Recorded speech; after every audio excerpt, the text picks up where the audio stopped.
Derek felt like he must have been a koala in his past life, or maybe, back during the ancient zodiac race, a koala's spirit somehow slipped into the mix. Otherwise, how could he be so fond of clinging to other people? But actually, that wasn't quite accurate. After all, after growing up this whole time, it seemed like he only ever liked hanging on to Edwin. He started thinking, Edwin might not be able to walk, but his upper body strength clearly came from regular training. Maybe the man had been secretly working out in private.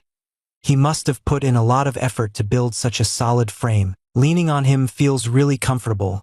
Kinda makes it too easy for him, though. If Anthony weren't the quiet, slender type whose look wouldn't fit a broad chest, Derek might have given it a try too. He rested against Edwin's shoulder, half dozing off, thinking he'd truly started forming real connections with the world around him. Suddenly, a bright idea struck him.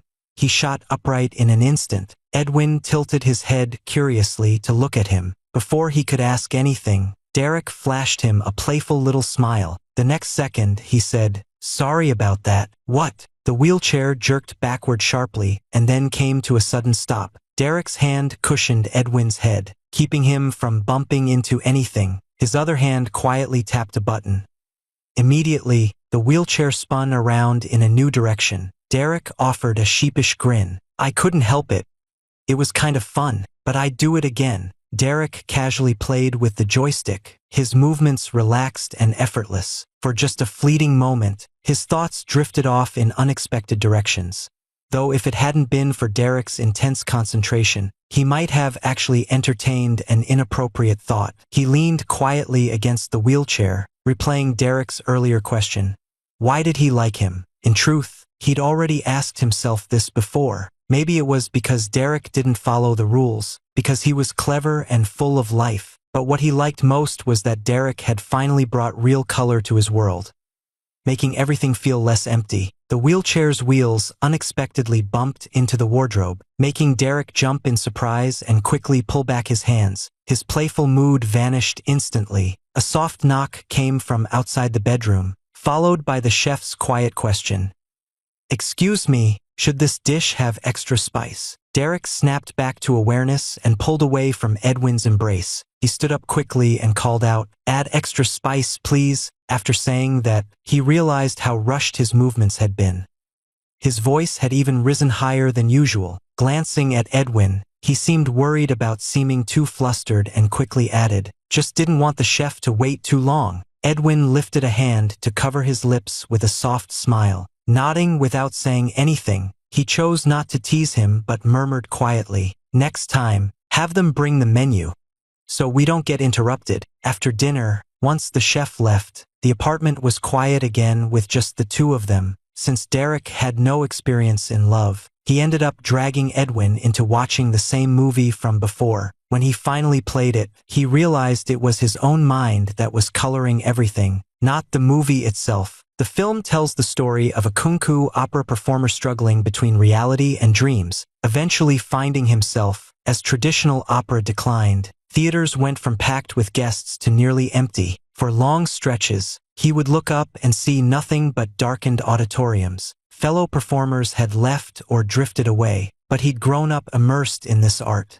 Without it, he knew no other way to make a living. When the theater where he stayed was finally torn down, leaving him with nowhere to go, he unexpectedly met a young runaway who dreamed of forming a rock band. It seemed like an odd pairing at first, but in the director's hands, it sparked something truly unique. To be honest, the film's heart felt a bit like **Soul**.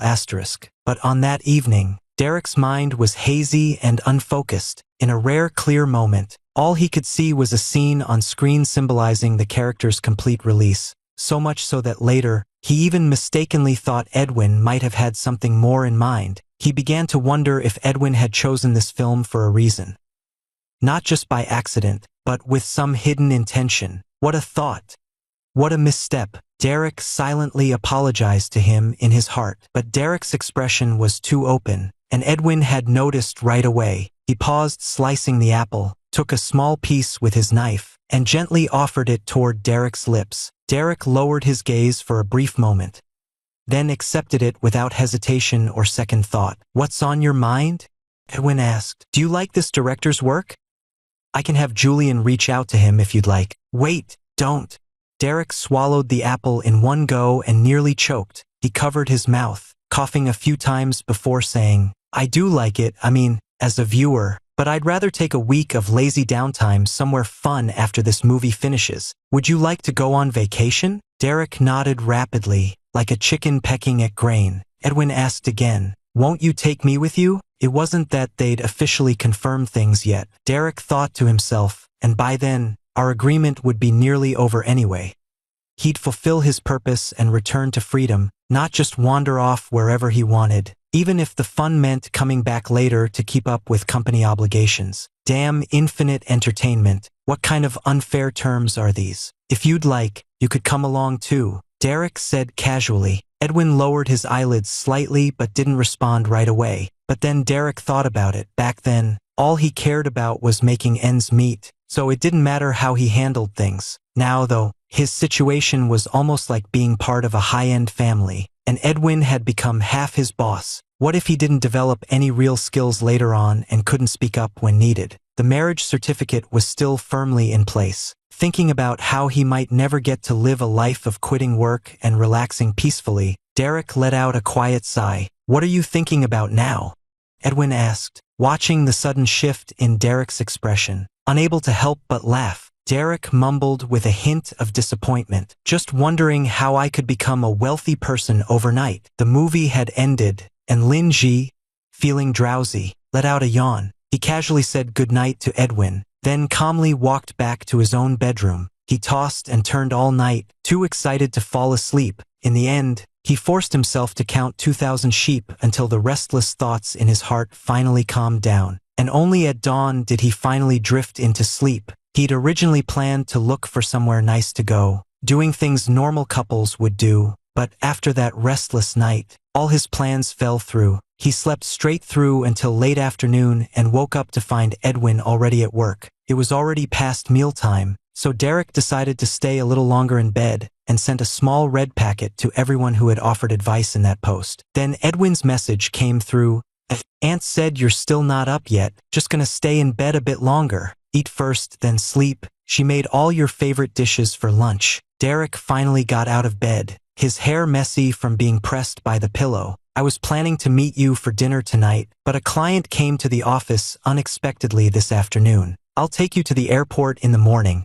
What time's your flight? You're not the one who's driving me. It's James. That's quite bold of you. Maybe I'm just overconfident because I know I can get away with it. After all, the Edwin right now would never even think about using a whip on me. Derek naturally grew a little more confident as a result. Since Edwin said he'd take him to the airport the next morning, Jack happily got a short break and slept right through until he woke up naturally. When the car pulled into the parking lot, Derek immediately spotted his bright-eyed face. A good night's rest really is the best kind of skincare. I'll visit you on set in a few days, Edwin said suddenly as they were getting out of the car, handing him a gift box. Derek took it, weighed it in his hand, and gave it a gentle shake, like a curious cat testing out a new toy. What's this?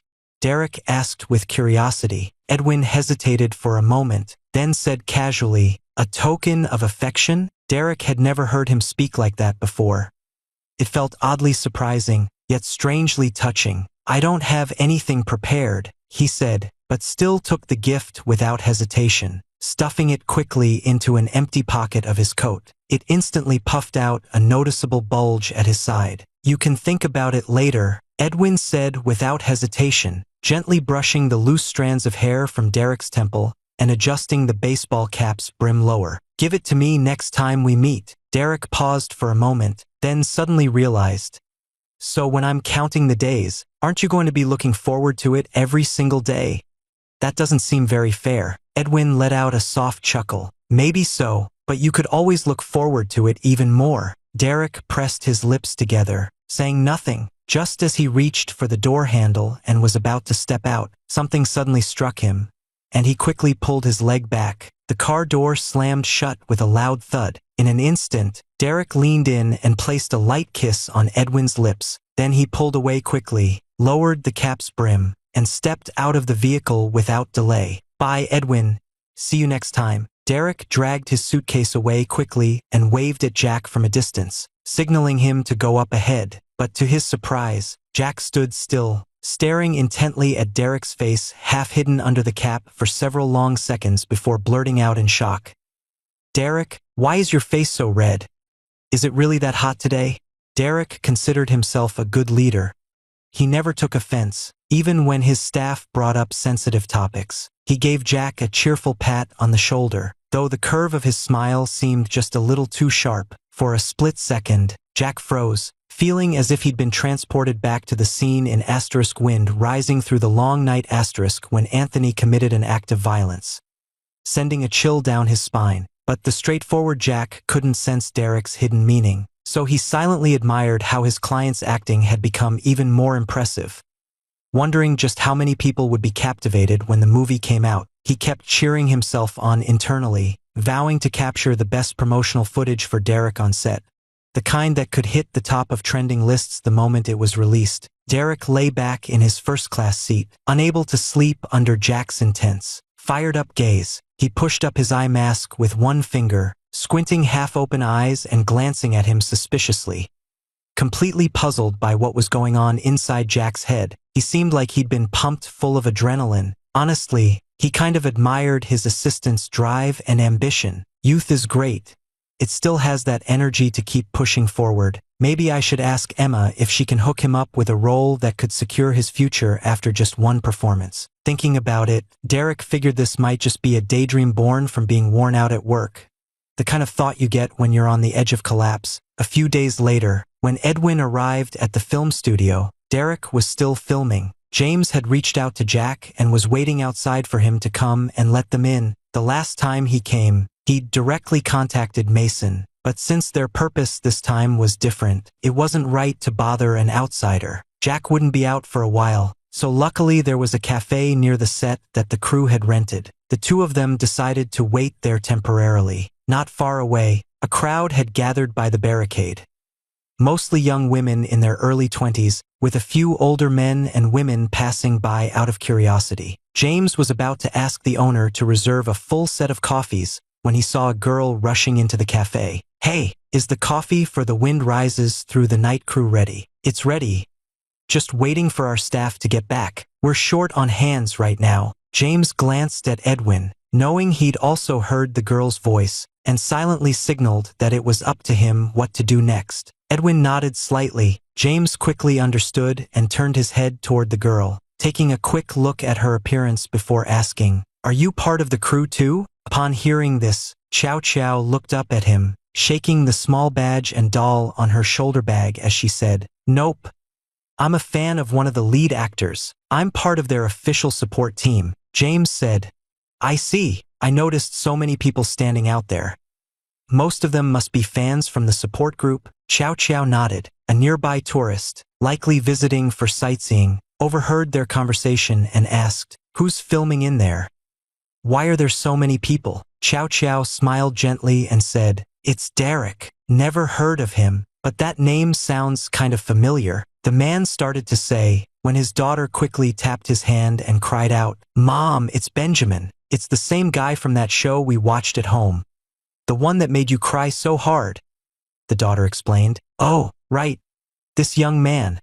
He really has a handsome face," the mother exclaimed. "It's been ages since I've seen someone this pleasing to look at." The daughter pouted slightly. "You were saying Austin was good-looking just before he appeared. I still prefer this kind of look, though." Derek's popularity had soared. While some people in their later years might not recognize his name right away, if you mentioned the character, chances are nearly everyone would know who it was. Chow Chow's eyes crinkled at the corners, and James couldn't help but feel like she had a tail wagging behind her. "Ah, so you're a fan of Derek," James said. Chow Chow nodded and added, "We've got things to take care of.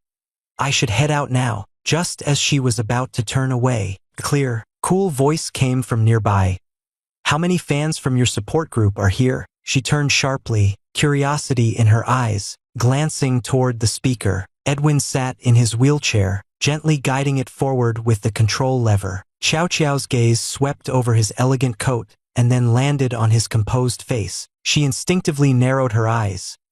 She felt like she'd seen this man somewhere before, about a dozen or so. She said, uncertainly, "You're?" Edwin paused for a few seconds, then said, "I'm a friend of his." Xiao Qiao narrowed his eyes slightly and took a small step back, suspicious. Edwin didn't seem to mind. He just continued, "I was planning to treat the crew to coffee. Since you've already done it, I'll take his place and buy you all around."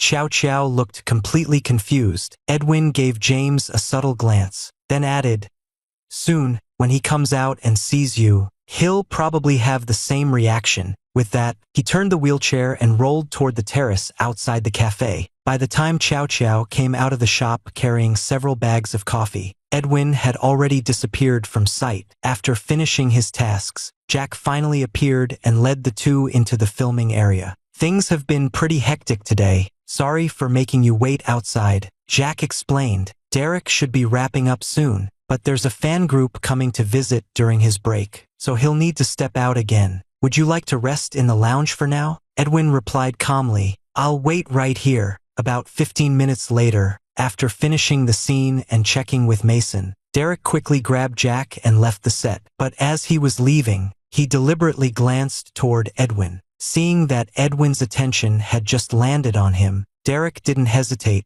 He gave a quick wink. Then, as if remembering something, he raised his hand and made an odd gesture. Something like a strange loop. After finishing it, he even chuckled at himself. "Oh, I've seen that hand sign before," James said, eager not to let his somewhat old-fashioned boss miss the intended meaning. "It's from an old idol drama. Back then, it was a common way for the main couple to say love when parting. Guess Derek's got a real knack for abstract expressions." Not sure if it was imagination, but shortly after he left, Edwin heard distant shouts rising from outside. James remarked, "Derek's popularity is really soaring these days." Edwin smiled faintly, then glanced back at him and said in a cool tone, "You seem to be calling me out." James shook his head with a shy chuckle. "Not at all, but Mr. Edwin, your mood has been much better lately." Edwin said nothing. After a pause, James suddenly added, "It's just that his former manager.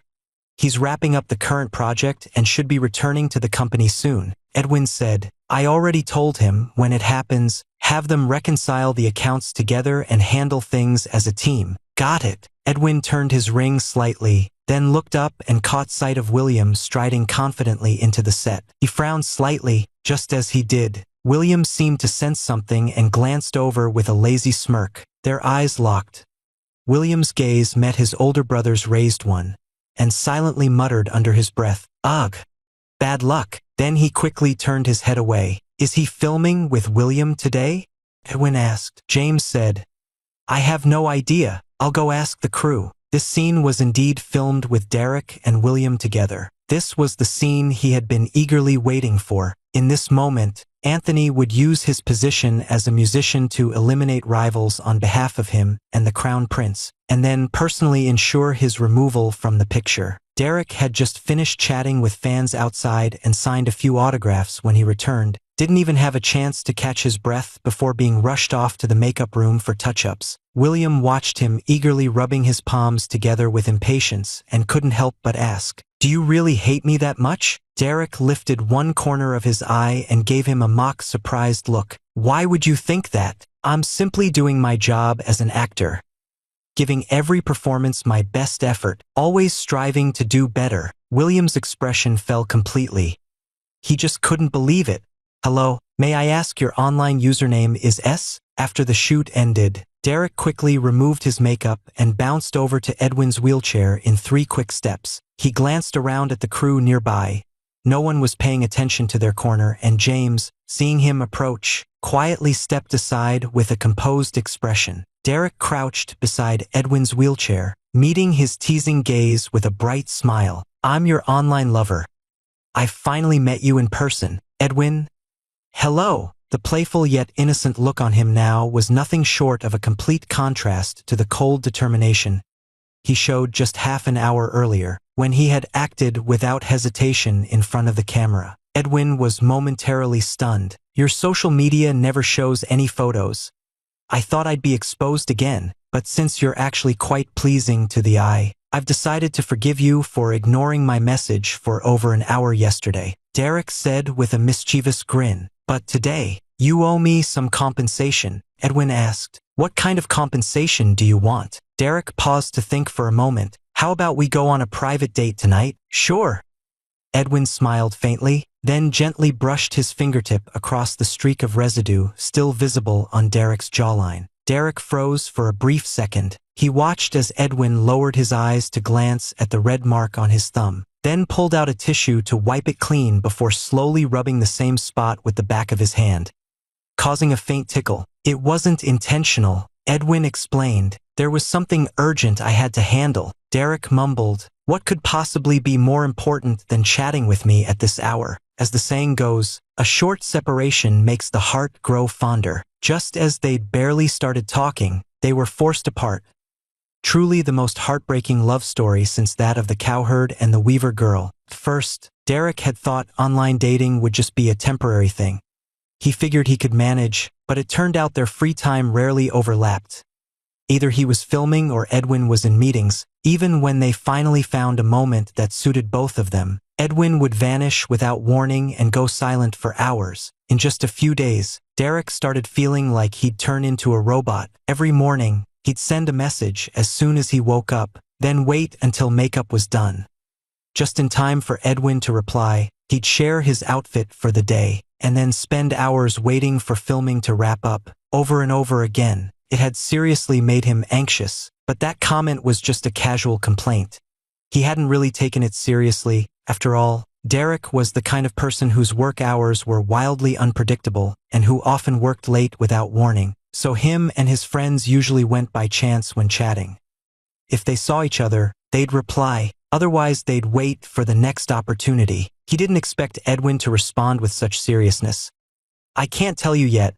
Just wait a little longer. Derek's eyes flickered, and suddenly he found himself curious about what Edwin had been doing during those hours when he'd disappeared. The only place in the entire film city that could be considered truly empty was the hotel room. After thinking it over, Derek decided to go back to basics and head straight back to his hotel to watch movies. He had moved his room to the top floor 2 days ago, the other bedroom in Edwin's suite. It started when the air conditioner unit outside his room developed an unknown issue, making a constant humming noise every night. After being kept awake all one night, Derek quickly made the switch to a new room, but it has to be said, staying in the top floor suite was far more comfortable. Now getting up in the morning had become a real challenge. People really struggle to step outside their comfort zone. For dinner, Edwin had arranged with the hotel. The floor-to-ceiling window beside the dining area offered a perfect view of the entire film city. As night fell, the sky darkened and lights began to sparkle all around.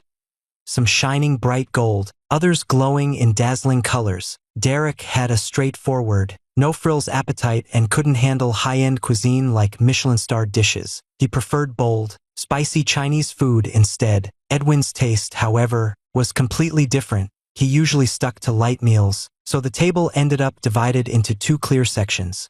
One side piled with fiery red chili oil, the other nearly plain and simple. The food was clearly separated, but the people weren't. On such a large table, sitting at opposite ends made Derek feel distant and cold. He always liked eating close to others.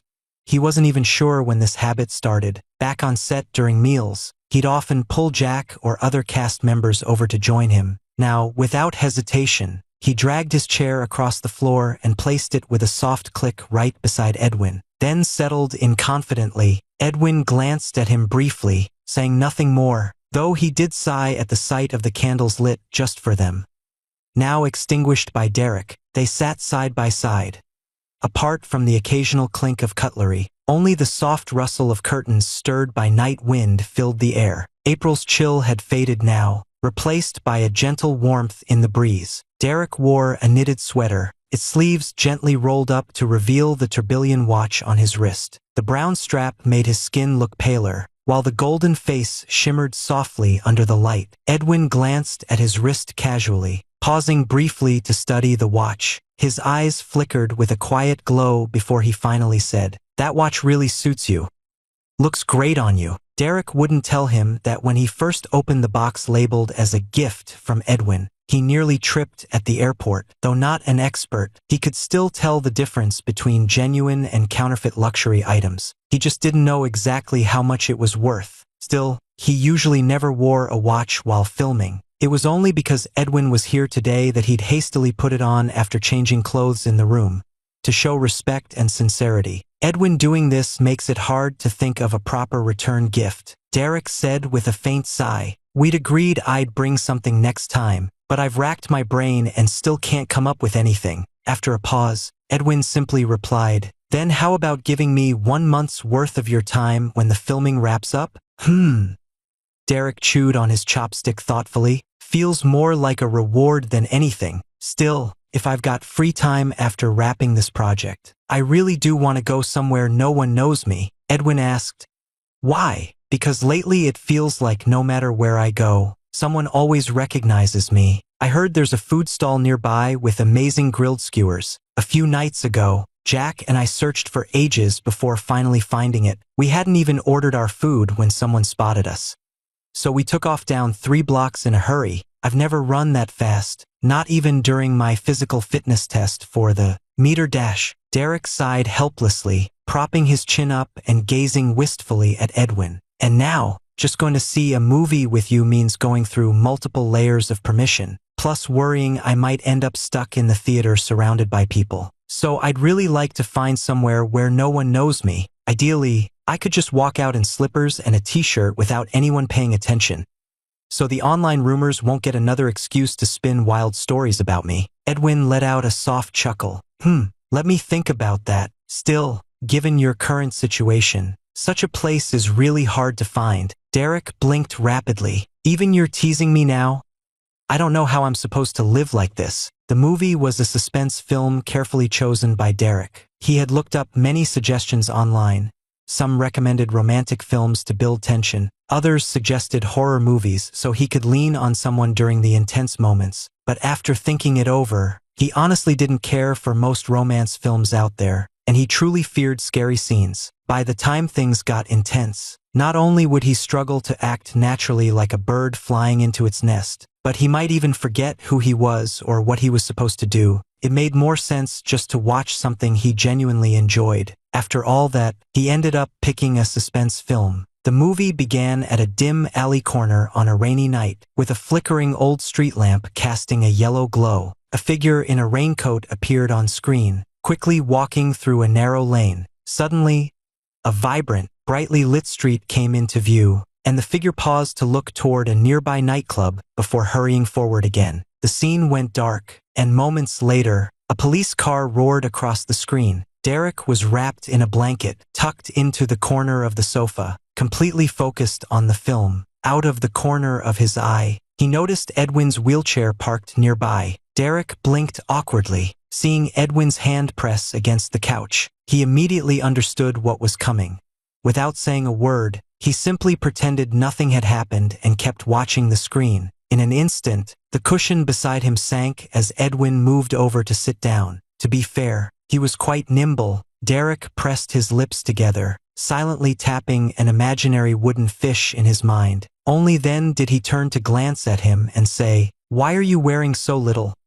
Don't you feel cold?" He quickly unfolded his blanket with a broad sweep of his hand, splitting it in half for Edwin, while casually wrapping an arm around his waist. Good grief. Maybe in a past life I really was a koala bear. Derek rested his chin on Edwin's shoulder, thinking idly, but holding his arm up like that wasn't very comfortable. And just then Edwin generously moved his arm to the back of the sofa. Derek took the chance to lean against him, using him as a cozy plush bear pillow. Edwin lowered his head slightly and glanced at him, saying only, "You're quite good at enjoying yourself."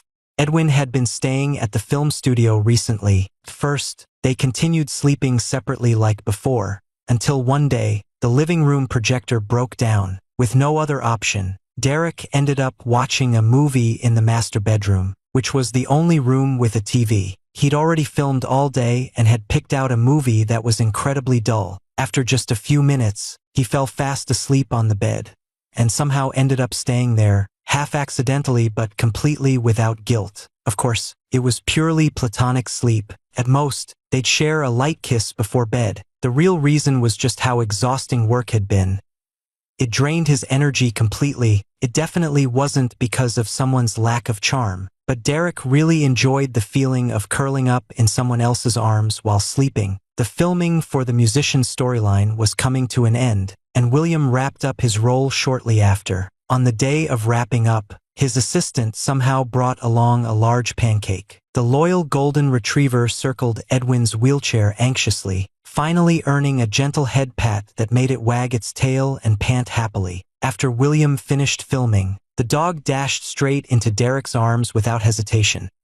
So fast the assistant couldn't catch it, leaving William visibly upset. He hadn't calmed down by the time they took the group photo. Derek had been intensely intense in portraying the musician on set, so once filming ended, he treated William with considerably more kindness, almost unusually gentle and polite. Since Mason was also concerned that Derek's performance in the throat-cutting scene might be too intense and could leave a lasting impression on William, who was new to acting, the final flower-giving moment ended up falling to Derek. Derek handed over the flowers with solemn determination, his expression unwavering, as if he were about to take a serious oath. William quickly pulled the dog away before it could jump on Derek, then took the bouquet in one hand and said stiffly, "Thank you." Without waiting for Derek to respond, he turned his gaze toward the distance and asked coldly, "You two are together now?" Derek blinked in confusion, letting out a soft, "Huh."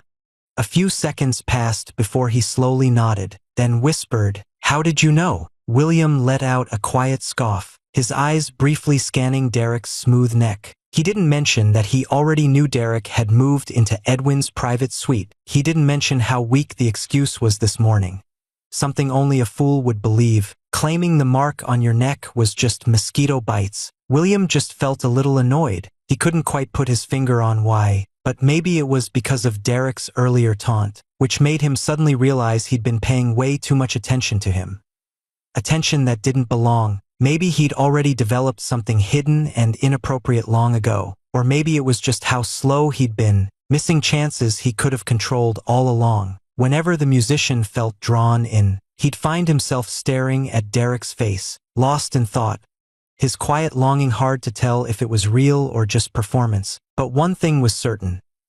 He never stopped feeling how captivating Derek truly was as a performer. Every move, every subtle frown or gentle smile, each one wrapped around him like an invisible net, pulling all his emotions along, dragging him deeper into the dark. Even in that final moment, when William was in his arms, his body twitched. Yet all he could think was how cold Derek's hands were, yet every place they touched burned with heat. But none of it mattered anymore. He didn't want Derek to know. No need to risk getting laughed at. "You really think you're hiding it well?" William said with a teasing tone. "But honestly, both of your tastes are kind of weird." Derek suddenly thought his decision to come deliver the flowers was a mistake. William wasn't someone who needed comfort at all, but after a few seconds of hesitation, William finally rubbed the bridge of his nose and muttered with a grumble, "If you ever get tired of him and want to try someone else, you know where to find me. I can introduce you to a few good ones." Derek immediately rolled his eyes. "You're dead meat. You're trying to steal your own brother's attention." "I'm telling him everything." This time, William didn't argue at all. He just pressed down on the corner of his lips and gave Derek a complicated look. Derek had no idea what he meant, and wasn't really bothered to figure it out. Before William's team even had a chance to sort through and release the final shoot materials, an undercover photographer had already sneaked into the set and handed over the photos to a marketing account. That same evening, a bold new trending topic appeared: Derek and William's farewell bouquet moment. Among the comments on the marketing account, the most discussed rumor, crafted by some unknown source, first summarized the complicated history between Derek and William, then imagined a dramatic storyline involving unrequited feelings and intense emotional turmoil. Some even claimed confidently William must have joined the project with financial support specifically for Derek, and these two are definitely very close now, likely already a couple. It was so ridiculous that Derek didn't even feel like clearing things up. He just watched the whole thing unfold as entertainment, but then he remembered his boyfriend, who had vanished again without a trace, and suddenly thought maybe an explanation was in order after all. Before doing that, though, he first dialed Edwin's number. Derek had already accepted that his partner often disappeared during their online relationship.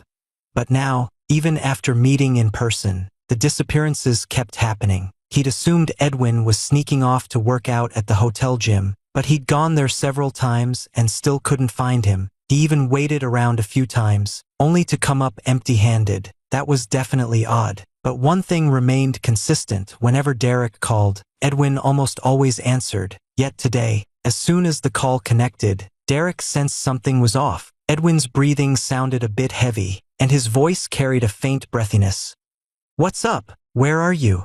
Derek asked. There was a brief pause on the other end, and after a few seconds, Edwin finally spoke.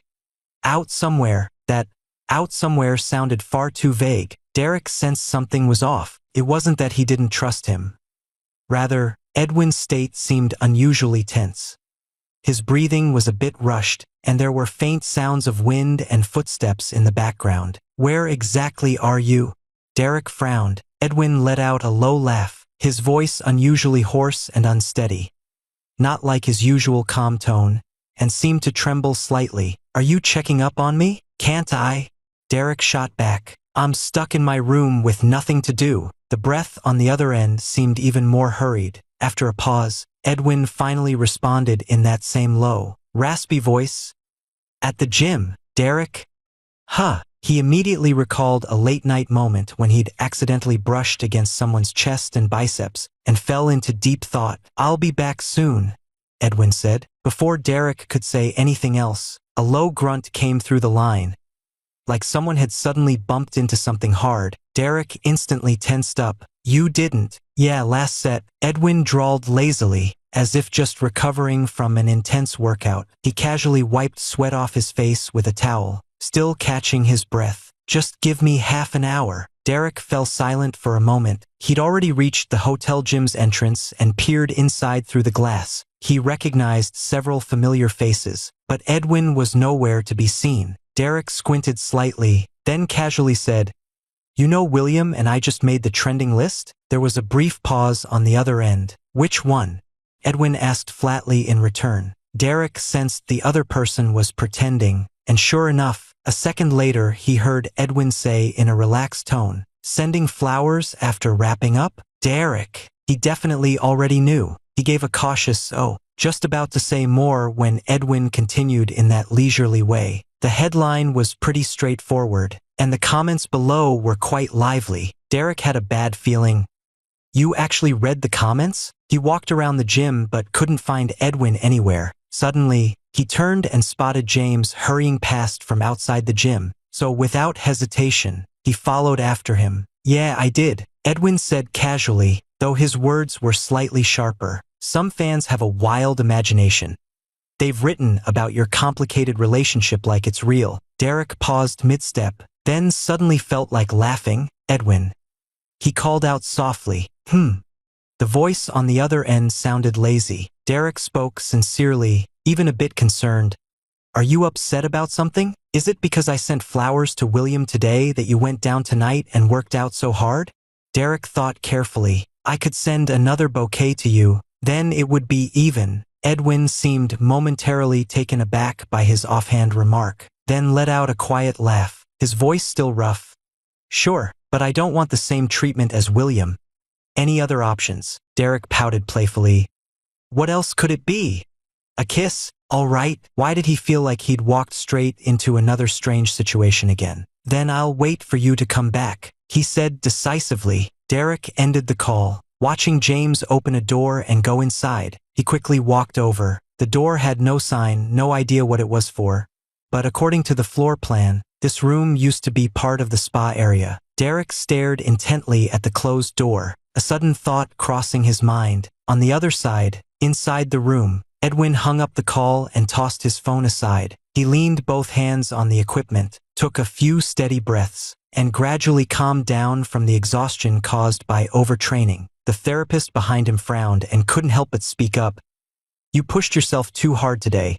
You far exceeded your usual training limit." Edwin said nothing, just lowered his head. picked up the water bottle beside him, unscrewed the cap, and took a light sip. Sweat trickled down from his temple through his hair, and he brushed it away casually, his gaze growing darker. He knew he had pushed himself harder than usual today, but he just couldn't stop. He'd already seen the trending topic about Derek and William, though he clearly understood Derek's personality and knew it was just a routine flower delivery act. Seeing that headline still stirred up an unavoidable sense of irritation inside him. He hated this feeling, like he was competing with someone for something. Besides, his current physical condition didn't allow him to actually compete. Thinking about it, his fingers suddenly clenched tightly, a thin layer of sweat forming on his palms. If you keep pushing like this, the therapist said with a sigh, you might feel terrible tomorrow. This kind of strain won't help no matter how eager you are.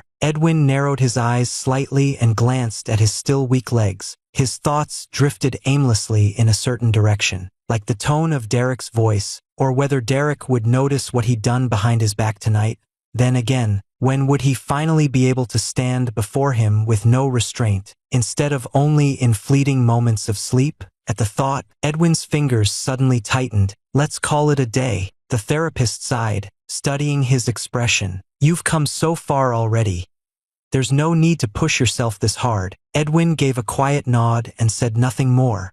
When Derek opened his eyes in the morning light, the time on his phone had just passed 6:30. The central air hummed softly as the silk duvet slid down to his waist with his movement. Edwin lay curled beside him on the right, hair tousled and uncombed, resting on the soft pillow. A sliver of pale blue light slipped through the curtain gap, spilling across the white sheets like a gentle stream winding its way, leaving behind a hazy trail of shadow. As Derek got out of bed, the mattress gave a soft creak. He stepped barefoot over the plush carpet toward the bathroom. In his peripheral view, he noticed the 19 red Explorer roses in a gold-plated vase on the glass coffee table. The ones he'd hunted down at several flower shops last night. One petal had fallen to the floor.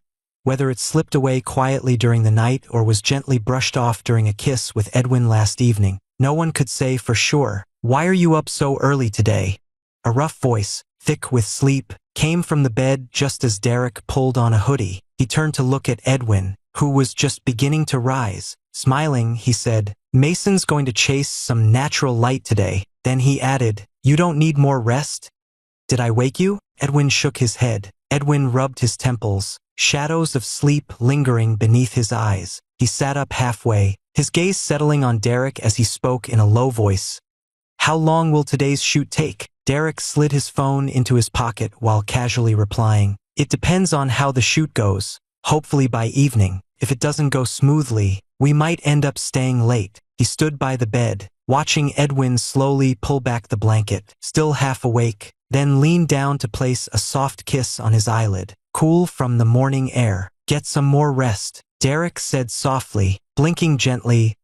I'm off now. Edwin stayed silent, watching as Derek left the room. On the glass coffee table in the living area, a bouquet of roses bloomed vividly, like a dream both intense and tender. When the first part of Wind Rising Through the Long Night was completed, the entire crew split into two groups. Group A focused on filming Gabriel's story after gaining the trust of Prince Leong in his fiefdom, strategic planning, and rising to great influence, while Group B centered on Anthony's machinations in Chang'an. Gabriel worked within his territory to assist Prince Leong in managing local affairs and winning public support, while Anthony rose steadily under the prince's favor in the capital, suppressing rivals at court and building his own network of allies. Thus, these two storylines finally converged toward the end of the second season. With the emperor unwell and the prince acting as regent, news suddenly reached them that Prince Leong had taken unusual actions, but the information was unclear.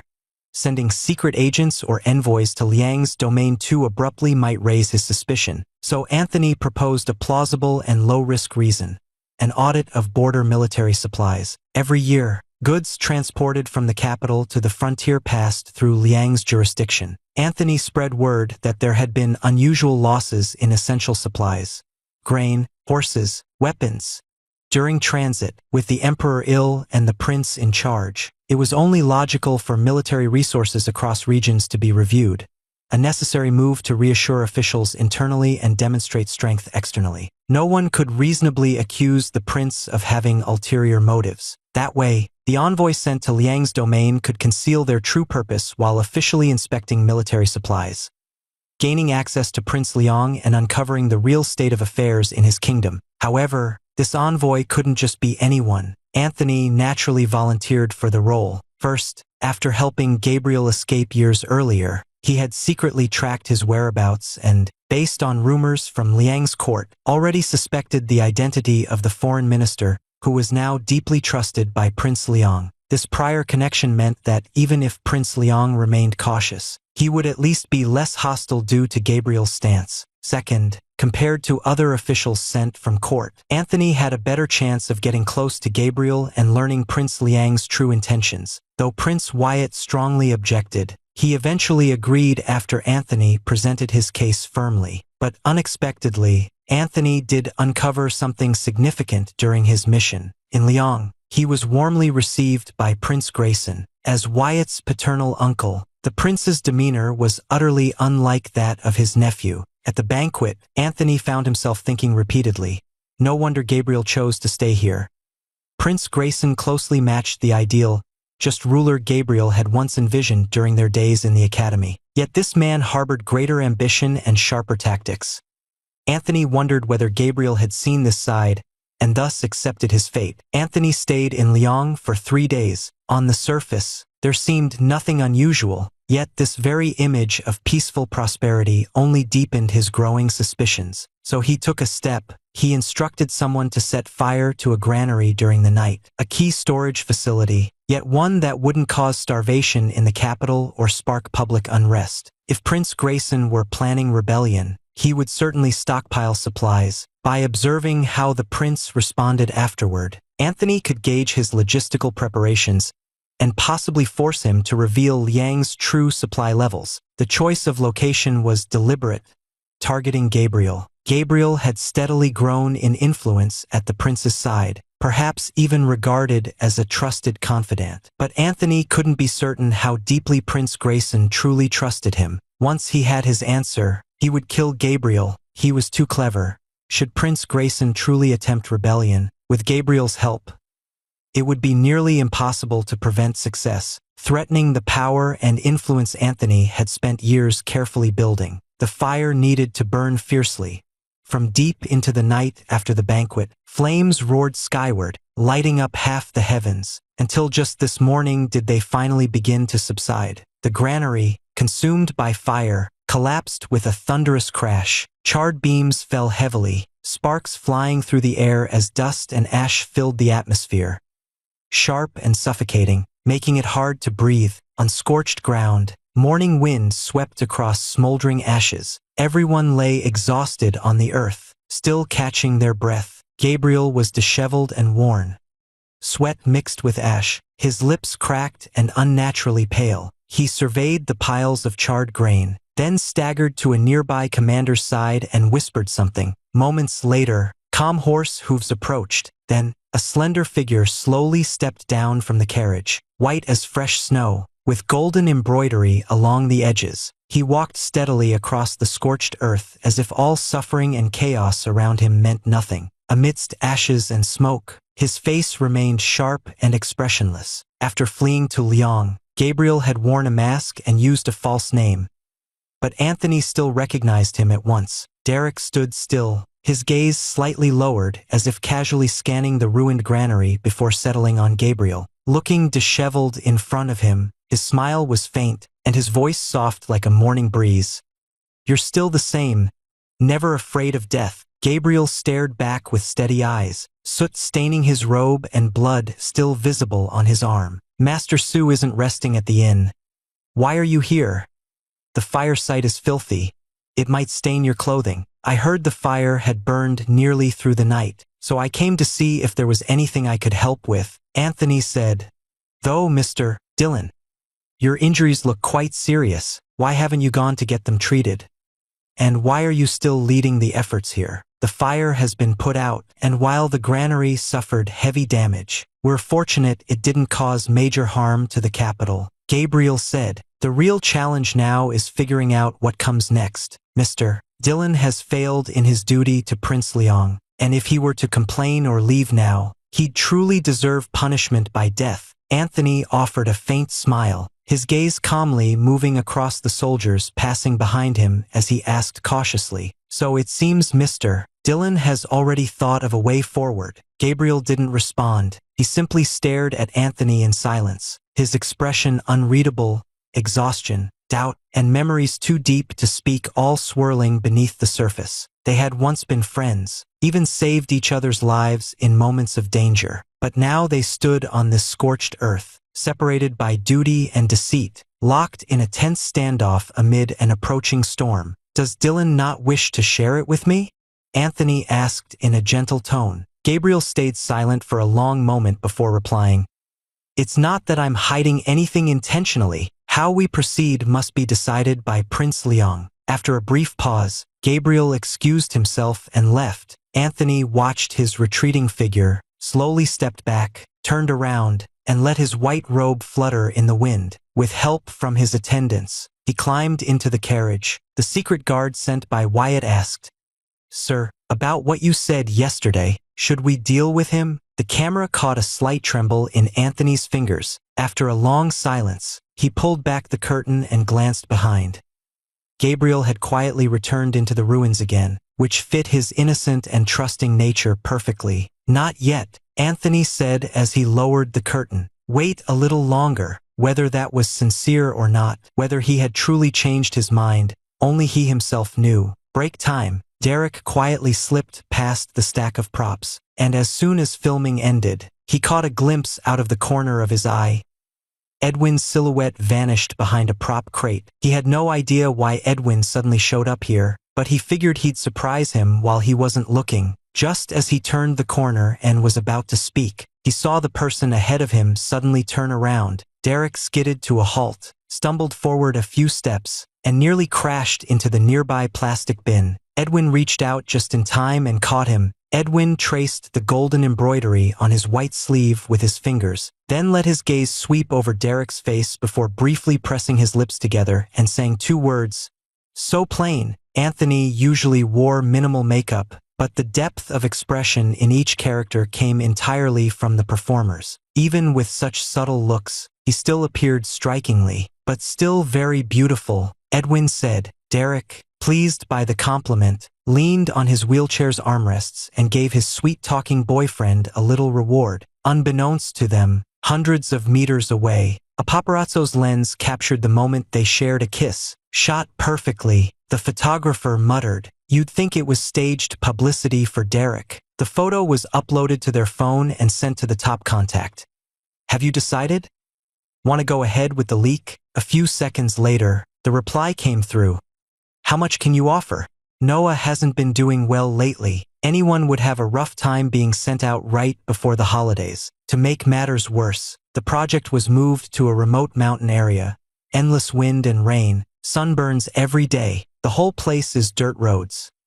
Even the nearest road takes an hour-long bumpy ride on a tractor. He hadn't been there long when he started vomiting and feeling sick, not even able to find medicine. The directors and camera crew working with him seemed to enjoy it all.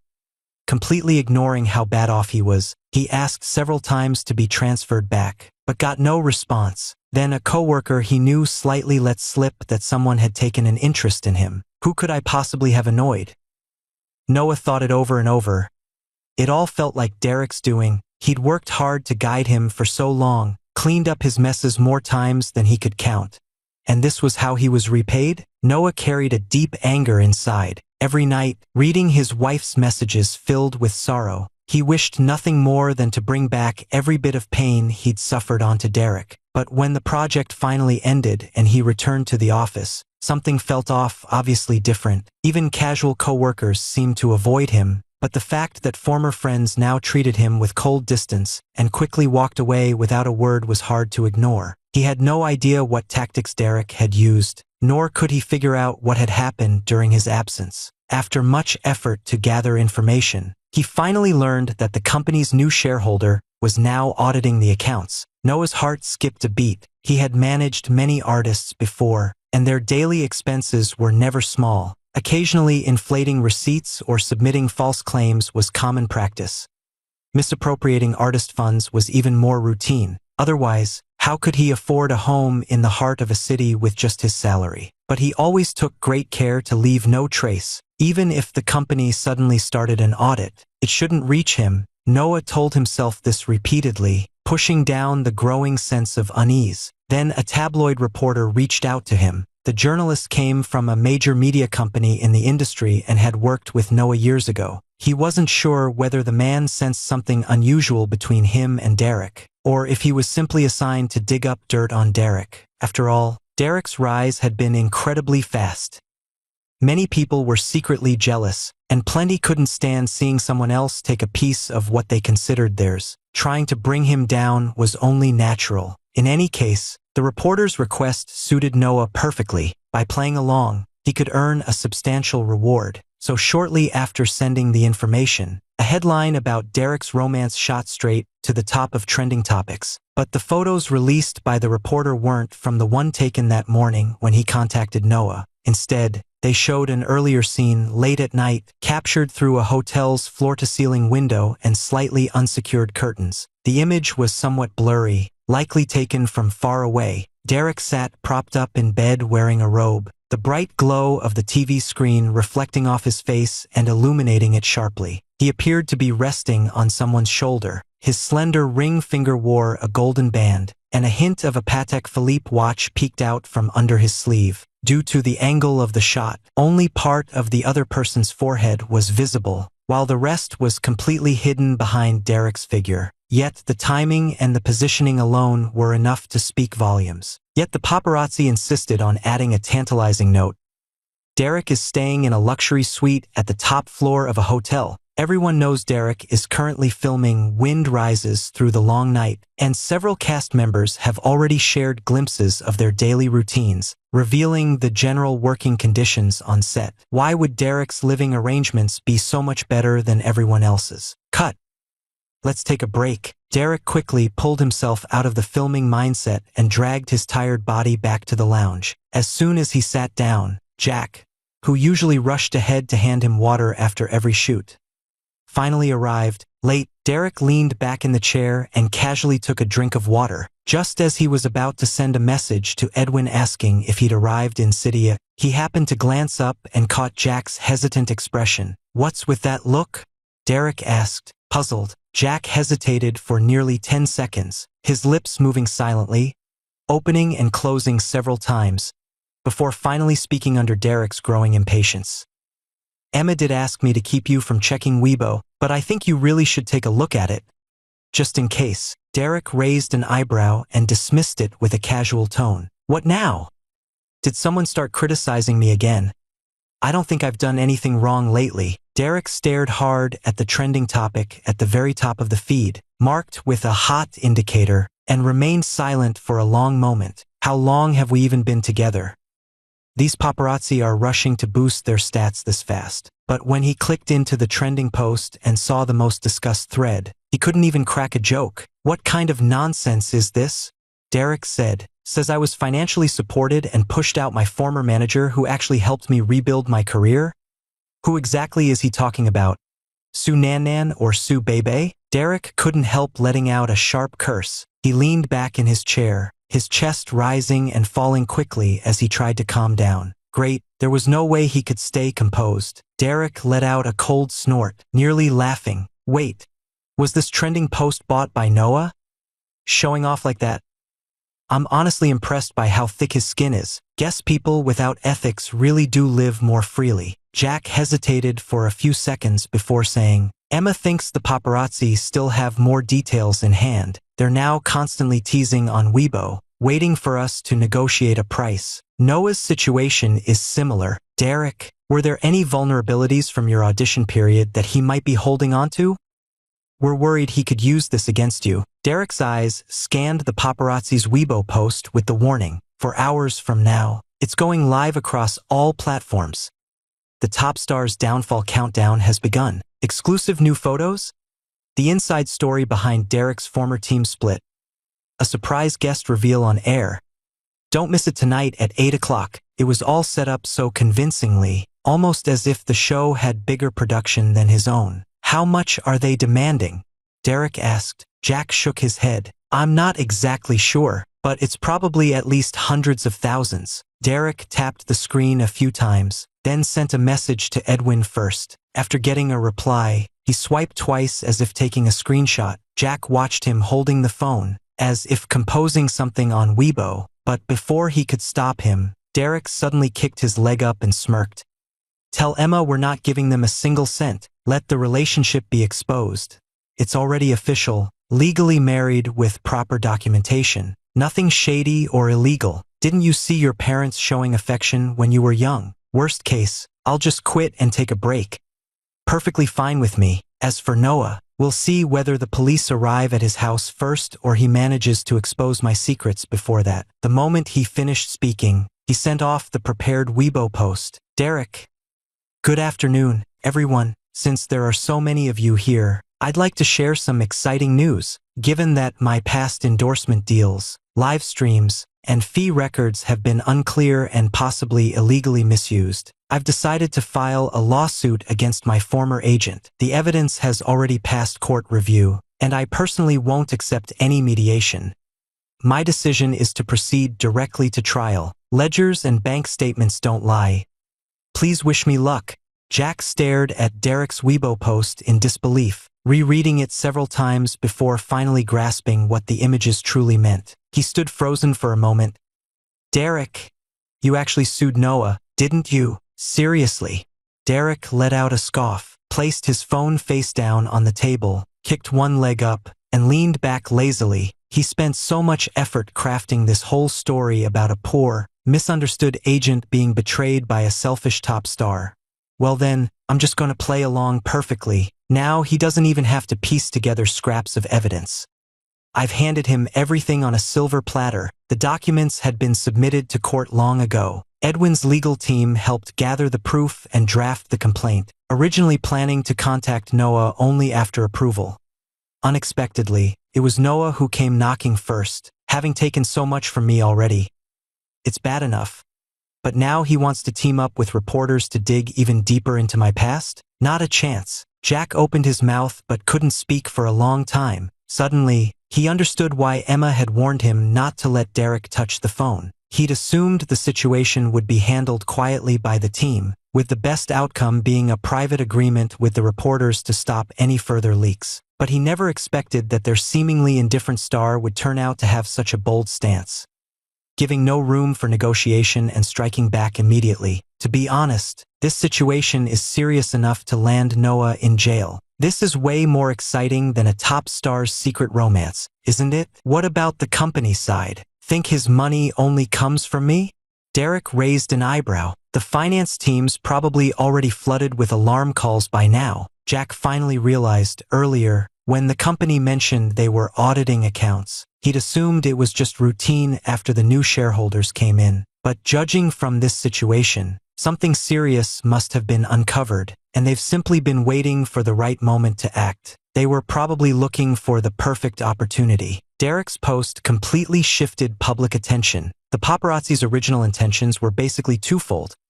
Either use the new rising star romance to grab views and spread rumors about Derek being financially supported by a lover and mistreated by his former manager, aiming to ruin his reputation, or tease the public with hints of evidence, lure Derek's team into negotiations, then steadily reveal more proof to maximize profit. Either way, they couldn't lose, but Derek turned the tables and hit back head-on. Now no one really cares whether the relationship is real. What people are focused on instead is the concrete legal issue. Former manager misusing artists' income could even escalate into a criminal case. The online audience was stunned, and the comment section exploded instantly. Oh? Wait, what's going on? Is this plot twist even real, or did someone write a novel? LMAO? I thought Derek posted to clear things up at first, but turns out it's an even bigger bombshell. With how fast things are moving, is court date coming up next? Honestly, don't know what to say. Just gotta shout Derek's name and give him props. So is the whole being financially supported thing actually true? Who was that guy hugging you in the hotel? Some people love drama, but others took a step back to think critically. Wait, Derek's targeting this so precisely. Could he suspect the earlier online noise was actually orchestrated by his former manager? I checked the official fan forum, and a while back fans were already calling for a new manager and team setup. Giving solid reasons, their old manager kept piling on work without mercy, making Derek work nonstop nearly slash. Even during promotional events, he was showing up sick, so switching managers wasn't some ungrateful move backed by a lover. It actually looks like Derek was the one being taken advantage of all allo. Just a regular observer. But I have to say this move was really impressive. If there are issues, take them to court and let the truth be revealed.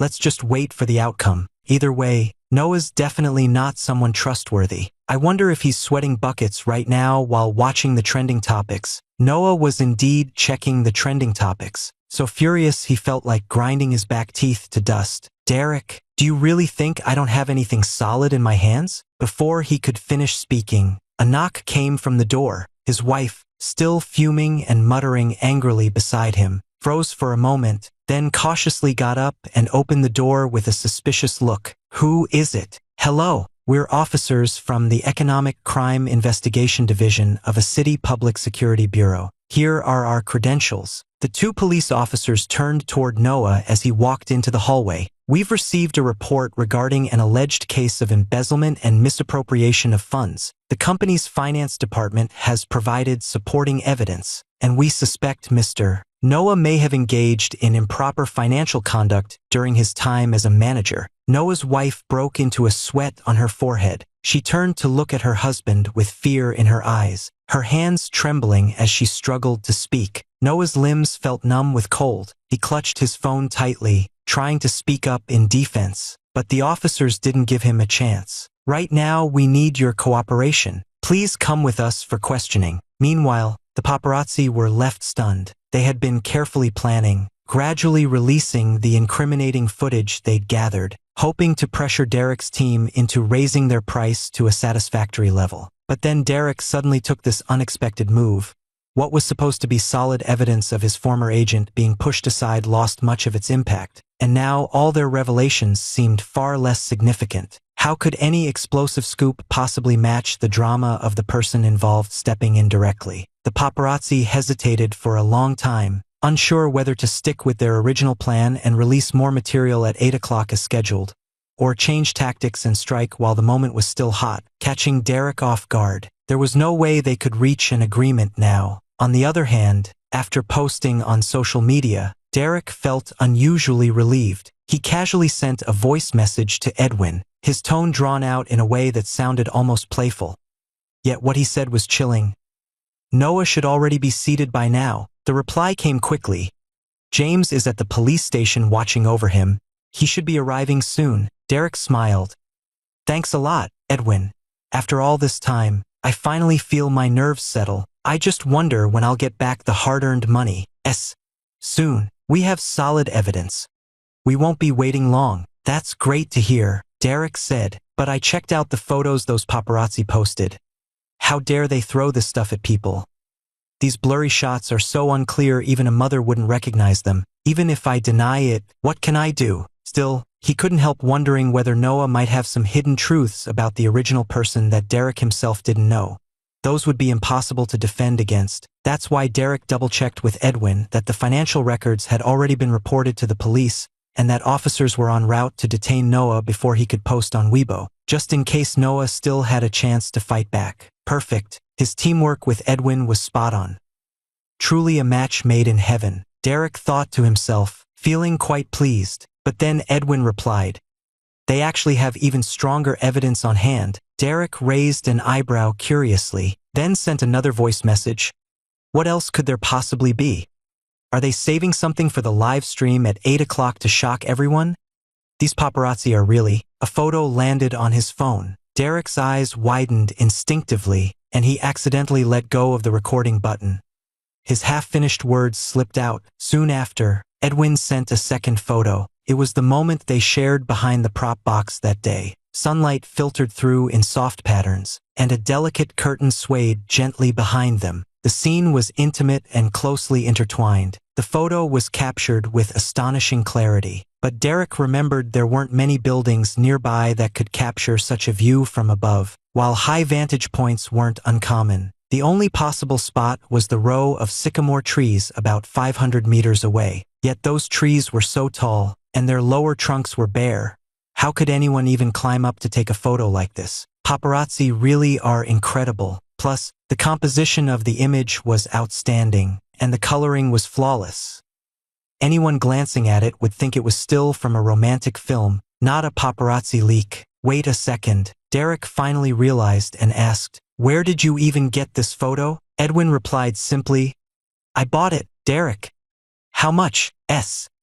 "Not much." Derek didn't believe a word of it. A photo revealing a well-known celebrity's relationship usually costs tens of thousands at minimum, sometimes even hundreds of thousands, especially one as clearly detailed as this, where both people were unmistakably captured. "If you don't tell me," Derek said with a cold tone, "I can just ask Emma, or I'll go straight to the paparazzo myself." Seeing that Edwin still refused to speak up, Derek actually pulled up the paparazzo's Weibo account, the one who first leaked his relationship.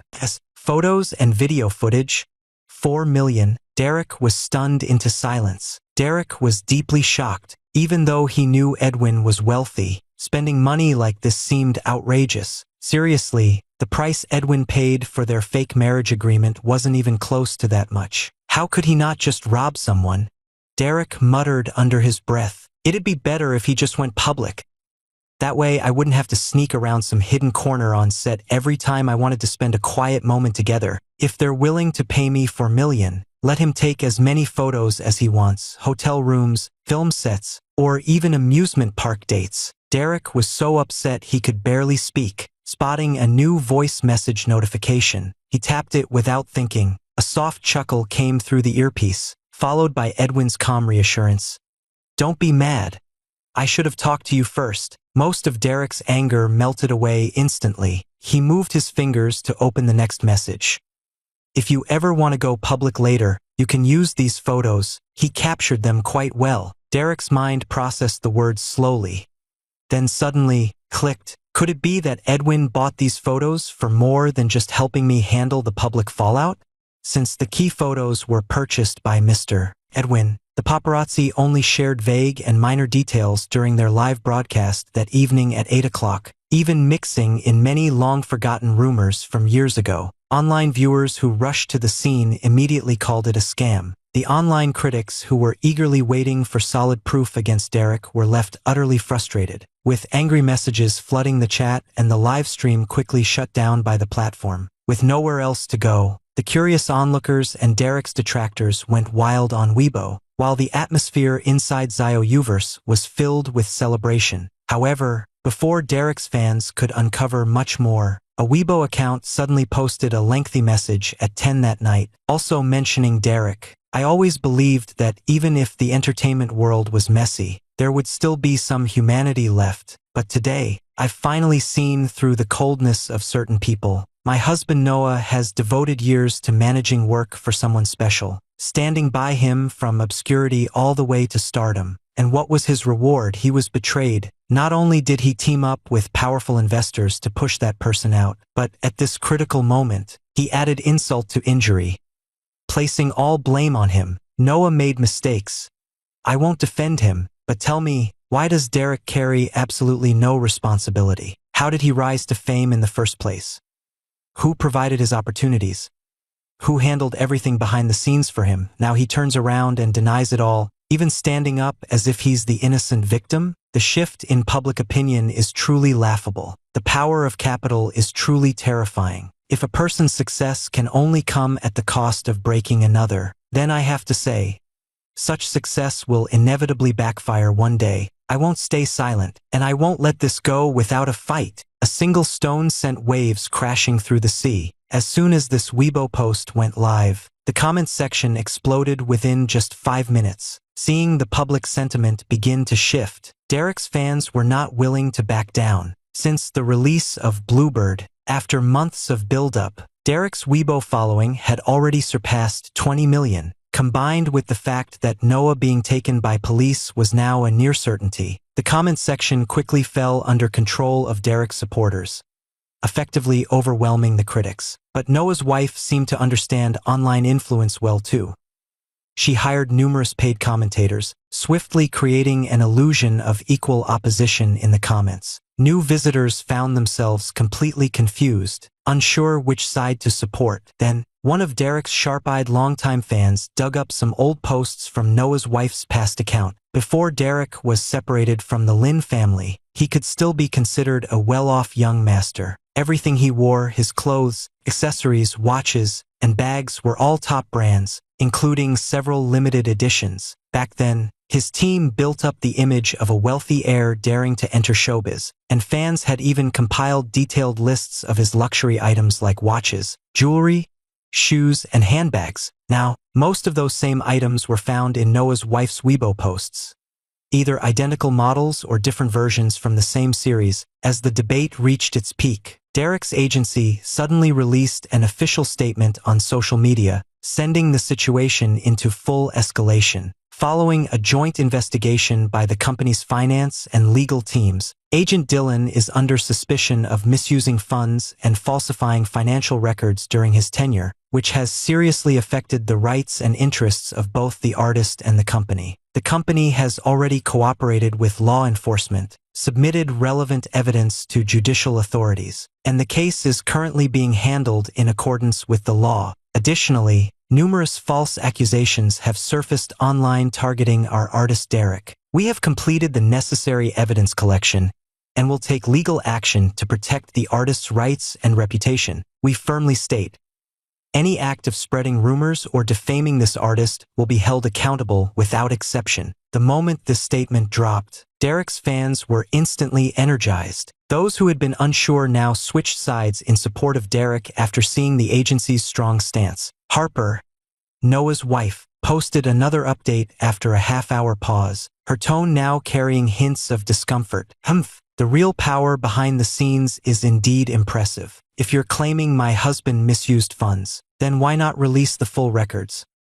Can Derek really say he wasn't supported by an older man, and that he didn't send my husband to a remote village? However, someone had already compiled her travel logs and property purchases from around the world over the years. A dozen screenshots were pieced together, layered with red text from Derek's fans expressing heartfelt outrage. Even casual onlookers couldn't help but feel deeply moved. The tide turned in an instant. At that moment, everyone realized Noah truly had done something deeply unethical. Derek was truly an innocent victim caught in the crossfire. Derek's fans launched a full-scale response, completely overwhelming the comment section of Lou Manching's post, turning it into a public reckoning. From initial contract disputes to fund mismanagement and finally personal spending, in just one night, every hidden detail about Noah was exposed. By noon the next day, media reports confirmed that Noah had been detained by police, suspected of embezzlement involving a sum exceeding millions. Public opinion was now firmly settled, yet not everyone was focused on Noah's downfall. The few remaining critics carefully examined the entire situation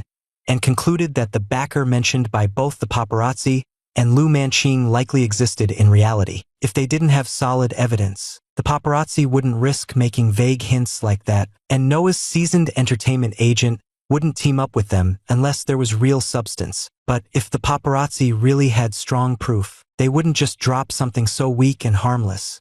It would be a full expose instead. So it must have been Derek's side that paid them off. Or maybe someone else covered the cost for him. Derek's detractors spent the whole night digging through clues and finally managed to uncover the identity of this so-called backer. By the time Derek found out, the related trending topics had already been online for over an hour. Jack was in a panic, his forehead soaked with sweat, as if the studio floor had turned into a scorching iron plate beneath his feet, making him pace frantically. As soon as Mason called "cut," Jack immediately pushed through the crew and rushed straight to Derek's side. "Derek, it's bad news." Jack leaned close to his ear, whispering urgently, "Mr. Edwin's secondary account has been exposed." Derek was still stunned. "What, a secondary account?" Jack was frantic. pulling Derek toward the lounge while rapidly scrolling through Weibo on his phone. It's Mr. Edwin's secret Weibo account. No one knows how the trolls uncovered it, but now everyone's talking about him being your hidden supporter. Emma's already called an emergency meeting at work. Is there any proof that account actually belongs to him? Or is there anything in it linking him directly to me? Jack shoved Derek onto the sofa and pressed the phone into his hands. You check it yourself, Derek. Derek took the phone. On the screen, the Weibo trending list showed Derek's backer confirmed at the top. His eyes narrowed as he tapped into the post, and the content made his temples throb painfully. Shocking. The mysterious backer who paid to buy gossip, bury trending topics, and clean up Derek's mess turns out to be Edwin. To make sure no one's confused, Edwin is William's older brother. The post included 4 long image posts, the result of fans digging deep and carefully analyzing details late into the night. Man, I've been dragged right into this mess, Derek muttered in realization. Whether it was Jack bringing it up or seeing the trending topic, he hadn't truly believed that the account exposed was actually Edwin's side profile. Boss type and side account. Those two phrases just didn't go together at all. But then, the evidence laid out by the fans started to make it hard for him to stay skeptical. Edwin's side account was likely created around November RD. At that time, Derek was still widely disliked online. Even after joining a project, he still struggled. Many longtime fans had left, and there were almost no photos or behind-the-scenes updates available. The remaining supporters barely held on, often having to borrow images from other artists' fan accounts. Among these fans was one who collected every glimpse of Derek hidden in the corners of other celebrities' photos, then compiled them into large image sets and posted them on Derek's still very quiet fan community page. First, her editing skills weren't great, and with Derek's situation at the time, few paid attention. But one day, shortly after a new account was created, it retweeted her post and left a simple comment, "Nice." Even though it was about Derek, the young fan got excited and replied with a long string of messages, asking if this person was a new supporter. But she only received a brief reply, "Not really, but the photo is nice." At that time, this account's following list had only Derek as a single person. Later, her editing skills improved significantly, and Derek's fan base grew. He even got his own official supporter team. She no longer needed to scrape images from others' materials and eventually passed a test to become an official art designer for the fan group. The quiet fan she'd briefly interacted with seemed busy with work 3 times over and rarely came online, but every few days would retweet her finished edits. Sometimes just saying nice, sometimes nothing at all. Then Derek went viral during Aurora's anniversary gala. Suddenly, countless fans and amateur editors flooded in, and the number of photos needing edits skyrocketed. But it was also at that gala that this side account left a solid clue. A pair of green demantoid earrings. The photo was posted the next day, but judging from the lighting and setting, it looked like it had been taken at night. Possibly inside a car with dim light, the vibrant green gem still sparkled, with several strands of dark hair and tassels tangled together, as if pulled from a larger image. As such, the quality was slightly blurry. Looking at the photo, Derek thought with certainty that partially visible pale spot was definitely his earlobe, connected to his jawline right beside it. It might have been taken in the car when Edwin brought him back after he was drugged. What's going on? Why did he start showing interest so early? Derek thought in surprise. The long post also listed other pieces of evidence, such as Derek's wristwatch briefly visible at his sleeve when he was leaving work in casual clothes, which the same account had posted months ago. But this time it was taken inside a Patek Philippe boutique, saying it would suit someone perfectly. Then there was the blurry photo from yesterday by a paparazzo showing a hand wearing a watch of the exact same series. There were also the sudden arrival of Infinite Entertainment's new shareholder, the ownership of the penthouse suite, the new investor behind Rising in the Long Night, and a chat log leaked by a fake fan who had secretly joined their official fan group. Derek slumped lifelessly onto the sofa, his mind still racing. Could he return the photos Edwin bought? The relationship was exposed after all. $4 million was definitely wasted. Jack thought he was just shaken by the negative comments below and quietly handed him a glass of water, cautiously asking, Derek, have you checked Mr. Edwin's side account? Derek shook his head. Maybe you should take a look anyway? Derek raised an eyebrow. So, according to you, his side account has something even more surprising. Edwin's side account didn't have anything particularly surprising. He was always reserved and composed, rarely saying more than a few words at a time. If he suddenly turned into a chatterbox on that account, it would be even more unusual than seeing him stand up abruptly in the middle of the night while asleep. But Derek did notice something out of the ordinary there. The first post was made on November around p. An unusual smell. Derek remembered seeing the lemonade in the car's fridge earlier, and wondered if that was what Edwin was referring to. Then came the day of the temple offering. He said he picked the wrong fortune slip. Could someone really confuse the god of love with the earth deity? And then a disconnected thought. Is this also part of the story now? Derek frowned, sensing Edwin was referring to their little joke.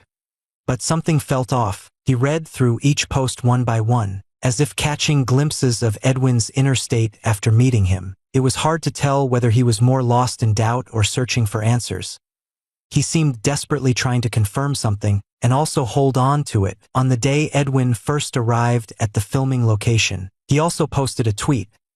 She asked me what our relationship was like, and I said we were like accomplices, because only the two of us knew about those things. Even though I didn't know where he came from, how long he'd stay here, or when he might leave. It's a selfish thought, but I still hope he'll stay by my side for as long as possible. It felt like waking up from an incredibly long nightmare. Suddenly disturbed, I couldn't wait any longer. The day they became a couple, he said, "It's really changed after all." Derek sat frozen on the couch, going over every one of Edwin's posts, and in a daze, finally clicked. No wonder when I asked him why he liked me that day, he brought up the wedding night first. Edwin and the original owner had previously been planning to register their marriage, and there were also complications involving William and the birthday party incident, so they definitely must have met before. But that day was actually Derek's first time meeting him, and it was Edwin's first time seeing Derek too. So from that moment on, he might have already realized that Derek wasn't the same person he used to be. He hadn't even noticed it himself. Then, when exactly had it started? Derek wanted to ask Mason for leave. He just wished he could fly straight to a city right now to get things cleared up with Edwin, but as he was just standing up, ready to head out, Edwin's phone call came through. "Where are you right now?" Edwin asked. "In the studio," Derek said, then glanced at Jack and gestured. "Can you check the nearest flight back to a city?" "I'm already here." Edwin chuckled over the phone. "I think, with your sharp mind, you should have figured it out by now. So now you must really want to hear my explanation." Edwin probably realized around 4 years ago that he was living inside a novel. His mind was flooded with strange storylines. Characters and settings from the book matched perfectly with his real life. The only thing that didn't fit was that the main character wasn't him, but rather his half-brother. Edwin and William weren't particularly close, but their relationship wasn't as hostile as it was in the story. Maybe during middle school, he'd felt some resentment toward Sebastian's actions, but most of the time, he simply ignored their happy family of 3. In that storyline, not long into the future, he would become unable to walk properly. Sebastian would use this as an excuse to seize control. Meanwhile, William's obsessive admirer would try to drug him on his grandfather's birthday, but end up accidentally ending up in his bedroom instead. Then, under pressure from Sebastian, he'd be forced into a marriage he never wanted. Derek married William with the intent to get back at him. Afterward, he constantly played out scenes of an older sister pressuring her younger brother-in-law. William came to his office demanding answers more than once. Out of pride, Derek shut the door and made sure to punish him thoroughly. Over time, Derek became afraid and eventually quieted down. But soon after, a new plan formed in his mind. Derek repeated his old tactics, carefully arranging a chance encounter between him and Austin, causing both men to develop feelings for the same person. As planned, they eventually turned against each other in rivalry, leading to a deep rift between them. Under Derek's guidance, he carried out several actions, including orchestrating public criticism that ruined Austin's career, only to step in and offer help later on. When Derek finally kidnapped Austin, he lost control completely, holding the person confined underground for over a month as an outlet for his anger. In the end, he even acted with surprising fairness by turning the person over to the authorities for legal handling. When Edwin learned about Derek's fate, he couldn't help but laugh out loud in disbelief. Later on, William joined forces with Sebastian and other shareholders from the Moo Group to bring him down completely. Fortunately, his father and younger brother still held onto some compassion. At their grandfather's request, they arranged for him to leave the country permanently, with the condition that he never return. As for the two main characters, they naturally ended up together in harmony, living happily ever after and achieving great success in their lives. Edwin didn't believe in fate, at least, he couldn't accept this ridiculous storyline. His life wasn't some melodramatic novel. William wasn't the center of the world, and he certainly wasn't a villain meant to be cast out for no reason. When he first realized how absurd this plot was, Edwin didn't rush to change anything. He carefully reviewed every detail from the story and compared it with real life, gradually confirming it wasn't just a sudden delusion. Even when he heard that Xingyao Entertainment had signed Austin, he went to the company in person. From a distance, he watched Austin being led toward the dance studio by his manager. The young man still had a shy, fresh expression on his face, wearing simple clothes, a plain white t-shirt and jeans. Nothing fancy at all. It was completely different from the carefully arranged meeting he'd imagined later. Under Derek's plans, Edwin stood in the hallway, quietly observing through the one-way glass for over 10 minutes, then calmly placed a hand over his chest. There wasn't the slightest stir of feeling toward this person. He also started paying closer attention to William. He was already 8 years older than William, and when the younger man first joined the Moo family, he'd just been a boy on the cusp of adolescence. Kids naturally cling to older siblings, but by that age, teenagers had their own worlds. And it made no sense for someone like that to care about a child who wasn't even his own, especially with a father rumored to have betrayed the family. Over the years, their relationship had remained calm, almost distant, like an invisible wall between them, neither close nor hostile, both quietly keeping their own space. William didn't act like a character in a story rushing to seize control of the family legacy. Even when Sebastian tried repeatedly to provoke him into fighting for power, he showed no real interest at all. If things kept going like this, even if William truly developed feelings for Austin, Edwin wouldn't see it as a major issue, yet that kind of loneliness was overwhelming. Like he was the only one in the world who truly understood himself, always separated from others by a thick veil. Edwin had never been fond of getting close to outsiders since childhood, but he'd never realized that loneliness could actually frighten him. Still, no matter what, he hoped he could one day break free from those absurd storylines. Then came the day of the accident, but that wasn't actually the day when he was supposed to have an accident. According to the story's plot, it was raining lightly, and Edwin had a meeting scheduled for the afternoon. He just learned that Sebastian was still pushing hard for that land in Southern City, even though it had already been denied several times before. Even though something dramatic wasn't supposed to happen on that day according to the story, Edwin became unusually cautious as soon as he got behind the wheel, watching every movement around him. Speeding motorcycles, reckless taxis cutting in front, sudden lane changes from private cars. He even started wondering if he was overreacting. After all, he was driving 10 kilometers slower than usual. When he reached a crossroad, the traffic light turned red. He pressed down on the brake and waited quietly for the green light to appear. Had it not been for that sudden flash of light in his rearview mirror, he could have safely driven away from there. It was a black SUV speeding straight toward him at full force. His mind reacted almost instantly. He stomped on the gas, trying to dodge the collision, but just as he tried to swerve, a white sedan suddenly appeared from nowhere, turning right into his path. By then, it was too late to avoid it safely. Tires screeched against the wet road, rain sprayed in all directions, and the car rocked violently. He jerked the wheel hard to the right, but overcorrected.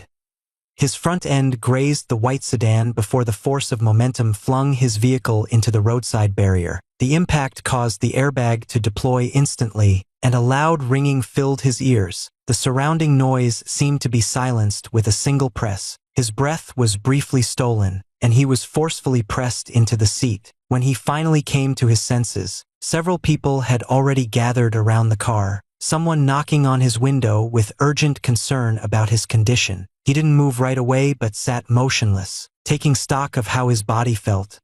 His head was dazed, and his chest ached where the seatbelt pressed tight, yet overall, he seemed to have no serious injuries. Yet, an unfamiliar fear began to stir within him. He had avoided the time and place of the crash described in the story, even changed his route to work, driving with careful caution. But the accident still happened. Edwin slowly lowered his gaze to look at his legs. He wanted to confirm something, but realized his right leg was trapped under the crushed seat and couldn't move freely. The pain had turned numb, and for a moment, he didn't even notice it. The doctor told him that aside from some scrapes and a minor fracture, his leg hadn't suffered any severe damage, and theoretically, once healed, he should be able to walk normally again. But when he tried to stand up, the intense pain and weakness in his leg made it impossible to bear. Even though the doctor repeatedly emphasized that his injury had healed completely and was no different from a healthy person's, he still couldn't get back on his feet. He knew he wasn't paralyzed, yet it felt as if an invisible chain were locking down his body. His mind told him he should be able to control his legs, but his brain refused to send the signal, silently freezing every movement. And silently, he waited for what came next in the story. On the day of the wedding banquet, as he walked through the courtyard corridor, a clear voice reached his ears. "But after meeting your brother today, I can't help but think he's exactly my type. Broad shoulders, slender waist, long legs, fair skin, and beautiful even while sitting in a wheelchair. It's like he's dancing straight on my ideal preferences. You no longer hold any appeal for me. I'm determined to build a life with your brother now. I'm serious. Now that I've joined the Moo family and become Edwin's, I won't have any improper feelings for anyone else." The tone of voice and overall presence were completely different from the person I'd seen just a few days ago. Behind the pillar, Edwin stood still in thought. If he could realize this world was a novel, why couldn't anyone else? He guided his wheelchair into view from beneath the corridor, slowly gliding to the side of the other person as William stared in disbelief. He watched Derek stiffly turn his head, his delicate lashes fluttering like butterfly wings before finally lifting with clear determination, revealing a pair of bright, clear eyes. In that moment, it felt as though every gentle breeze in spring had rushed toward him. In his otherwise dull and lonely world, a crack had finally been opened. "So that 30,000 was actually a test for me?"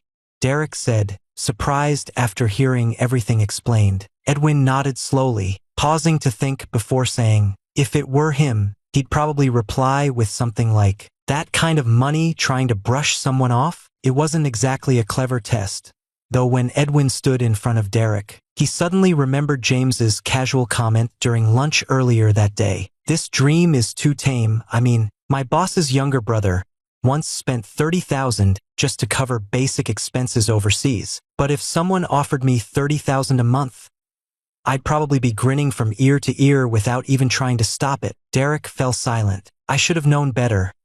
I jumped in without thinking. I wonder now if I should have at least tried to negotiate a bit." He pouted slightly, giving Edwin a somewhat grumpy look. "Why didn't you tell me earlier?" "At first, I wasn't sure," Edwin said, running his fingers along his thumb. "Then I thought it wasn't necessary. But the day you said you wanted to be with me, I asked if there was anything else you'd like to share." Derek sat cross-legged on the sofa, his mind blank as he tried to recall. Their asterisk had asterisk been something like that. "But then, how was I supposed to know you were asking about this?" Edwin paused, deciding to be honest. He reached for Derek's hand and gently pulled him off the couch. Kneeling in front of him with his knee pressing against Derek's thigh, he tugged hard when Derek didn't look down, then smoothly lifted him onto his lap. "I meant to wait a little longer, until I'd finished recovery and could tell you properly," Edwin said calmly, clearly unfazed by the fact that his alternate account had been discovered online. "I didn't expect it would come out first." Derek lifted a hand to rest on his shoulder, lightly brushing the back of Edwin's hair. "So that's why you've been disappearing now and then. Was it all recovery work?" Edwin gave a soft nod. Derek rested his chin on Edwin's shoulder, casually shifting his arm. "I used to think it was just the story's rules. like you couldn't stand even without injury, but now I'm starting to wonder if this is more like a psychological struggle. That maybe you've been afraid of how things would end, yet in reality, the crash never happened. The moment you realized you were living inside a story, everything quietly changed, just like my own journey. Everything's turned out completely different from what was meant to be. Edwin wrapped his arms around Derek's waist and murmured, "Yeah, my doctor said the same thing. I've been too attached to old ideas." Derek couldn't help laughing. "Why'd you pick such an odd way of saying it?" He sat up straight, creating a little space between them. Staring directly into Edwin's eyes, he reached out and lightly tapped his forehead. "You're not still dreaming about some elite Buddhist monk storyline again, are you?" "No," Edwin said. "I haven't had those dreams in a long time." For some reason, Derek suddenly remembered the fortune he'd drawn at the temple. Turns out it really did come true. "What about you?" he asked curiously. "What did you wish for at the temple? Was it fulfilled?" Edwin gently cupped his face and lightly brushed his lips at the corner of Derek's mouth. "It was," Edwin said, leaning in once more. "I got my gift."